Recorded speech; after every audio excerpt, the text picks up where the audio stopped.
పెద్దేముల్ మండలంలో పేద ప్రజలకు మెరుగైన కంటి ఆరోగ్య సేవలు అందించాలనే లక్ష్యంతో ఎల్ఎన్ఆర్ యువసేన ఆధ్వర్యంలో పెద్దేముల్ గ్రామ పంచాయతీ కార్యాలయం ఆవరణలో ఆదివారం ఉచిత కంటి వైద్య శిబిరాన్ని నిర్వహించారు. ఈ శిబిరాన్ని ఎల్ఎన్ఆర్ యువసేన వ్యవస్థాపకుడు లొంక నరసింహులు ప్రారంభించారు. ఈ కార్యక్రమానికి ముఖ్య అతిథిగా హాజరైన గ్రామ సర్పంచ్ డివై నరసింహులు మాట్లాడుతూ గ్రామీణ ప్రాంత ప్రజలకు ఉచిత వైద్య సేవలు అందించడం ఎంతో గొప్ప సేవా కార్యక్రమమని, ముఖ్యంగా కంటి ఆరోగ్యంపై అవగాహన కల్పిస్తూ చికిత్సలు అందిస్తున్న ఎల్ఎన్ఆర్ యువసేన సేవలు అభినందనీయమని పేర్కొన్నారు. శిబిరంలో సుమారు 200 మందికి కంటి పరీక్షలు నిర్వహించగా వారిలో 50 మందిని కంటి ఆపరేషన్ కోసం హైదరాబాద్ లోని శంకర కంటి ఆసుపత్రికి రిఫర్ చేసినట్లు యువసేన సభ్యులు రామరెడ్డి రాములు సంగమేశ్వర్ తెలిపారు.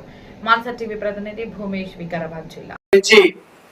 1000 మందికి పైగా సర్జరీలు ఆపరేషన్లు చేపించి వాళ్ళ ఇంటి దగ్గరనే కూడా విడిచిపెట్టినంత వరకు మేమే ఎంట ఉండి క్యాంపులు నిర్వహించడం జరుగుతుంది. మొన్న మరియు ఇక్కడ మన సర్పంచ్ గారు కూడా మా ఊళ్ళ గ్రామంలో మళ్ళీ ఒకసారి పెడదామని చెప్పి మరియు వీళ్ళందరూ కూడా చెప్తే మళ్ళీ ఒకసారి చూద్దామని చెప్పి ఈ రోజు క్యాంపు నిర్వహించడం జరిగింది. ముఖ్యంగా అక్కడ క్యాంపు వెళ్ళేవారు ఎట్లాంటి రూపాయి ఖర్చు లేకుండా అక్కడ అన్ని సదుపాయాలన్నీ ఫ్రీగా మీకు దగ్గరుండి మేము ఆపరేషన్ చేపిస్తాం, మళ్ళీ మీ ఇంటి దగ్గర వదిలిపెడుతున్నాం. కాబట్టి ఇవన్నీ ఇన్ఫర్మేషన్ ని మీ గ్రామంలో ఉన్నటువంటి ఎవరైతే కంటి చూపుతో బాధపడుతున్నారో వాళ్ళందరికీ కూడా చెప్పి నెక్స్ట్ క్యాంపులో కూడా మీ అందరూ ఒక్కొక్కరు చెప్పుకొని ఏడ క్యాంప్ ఉంటే ఆడ వాట్సాప్ గ్రూప్లలో పెడతాం, మీ సర్పంచులకు చెప్తున్నాం, అందరూ చెప్తున్నాం. ఆ క్యాంప్ ఉన్నప్పుడు మీ తోటి వాళ్ళకు కూడా ఇంత చక్కటి అవకాశాన్ని సద్వినియోగం చేసుకుంటారని చెప్పి మీ ద్వారా తెలియజేసుకుంటున్నాం. ముఖ్యంగా మేము దాదాపు ఒక 40 మెడికల్ క్యాంపులు పెట్టినాం. 40 మెడికల్ క్యాంప్ పెట్టినప్పుడు బీపీ, షుగర్, థైరాయిడ్ వంటి వ్యాధులతో బాధపడుతున్నారు.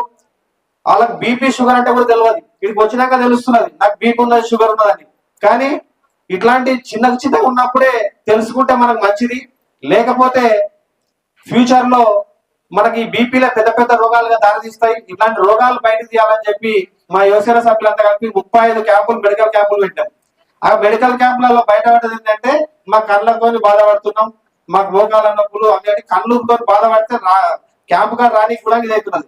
అరే కళ్ళకి ఏమన్నా చేయాలి, వీళ్ళకి ఆపరేషన్లు చేయాలి, వీళ్ళకి ఏమన్నా కళ్ళు మళ్ళీ ఇది చేయాలని చెప్పి ఆలోచన చేసి ఈ క్యాంపులు స్టార్ట్ చేసినాం మళ్ళా. కాబట్టి క్యాంపులు స్టార్ట్ చేసి మేము సక్సెస్ఫుల్ గా దాదాపు 1000 మందికి చేసినాం. మండలంలో కానీ కాన్స్టిట్యూన్స్ లో కానీ ఎవ్వరు కూడా కంటి చూపుతో బాధపడాలన్న ఉద్దేశంతో ఈ కార్యక్రమం చేస్తున్నాం. ఎవరైనా కూడా కంటి చూపుతో బాధపడుతున్నట్లయితే మా యువసేన సభ్యులకు కానీ, మాకు కానీ, మీ సర్పంచ్ గారికి